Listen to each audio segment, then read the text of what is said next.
परंतु क्या आपको मालूम है कि महाभारत की भूमिका पांडवों कौरवों के बचपन में ही लिख दी गई थी। इसका मुख्य कारण था कि भीम का बहुत बलशाली होना और उनका दुर्योधन और उसके भाइयों को खेल खेल में बहुत तंग करना।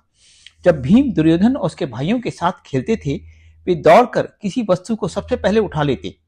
खाने पीने में वह दुर्योधन और उसके भाइयों को तंग करते। धूल उछालने के खेल में वो दुर्योधन और उसके भाइयों को हरा देते। बल और शक्ति में बालक भीम की कोई बराबरी नहीं कर सकता था। वे धृतराष्ट्र के पुत्रों के बाल पकड़कर बलपूर्वक उनके सर एक दूसरे से टकरा देते। उनके चीखने चिल्लाने पर भी भीम उनको धरती पर घसीटते रहते थे, जिससे धृतराष्ट्र के पुत्रों के घुटने, मस्तक और कंधे छिल जाया करते थे।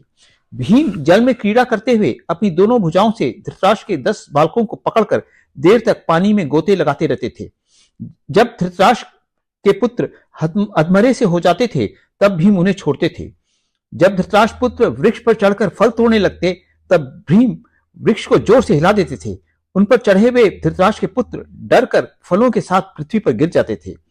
कुश्ती में, दौड़ लगाने में और शिक्षा के अभ्यास में धृतराष्ट्र पुत्रों को भीम की बराबरी नहीं कर पाते थे। भीम केवल बाल स्वभाव के कारण धृतराष्ट्र पुत्रों को तंग करते थे। उनके मन में कोई द्वेष नहीं था, परंतु दुर्योधन और उसके भाई भीम से द्वेष रखने लगे और भीम को रास्ते से हटाने का सोचने लगे। एक बार दुर्योधन ने भीम को मार डालने की इच्छा से उनके भोजन में कालकूट नाम का विष मिलवा दिया। विष खाकर भीम मूर्छित हो गए। दुर्योधन और उसके भाइयों ने उन्हें गंगा जी में फेंक दिया। भीमसेन नागलोक पहुंचे और नागों के भीम को काटने पर कालकूट विष का प्रभाव समाप्त हो गया। नागों ने भीम को आशीर्वाद दिया। भीम ने वहां 8 कुंड का रस पिया, जिससे उनका बल 8000 हाथी के बराबर हो गया। तब नागों ने भीम को जल से उठाकर गंगा जी के किनारे रख दिया। तब भीम वहां से अपनी माता भाइयों के पास आ गए।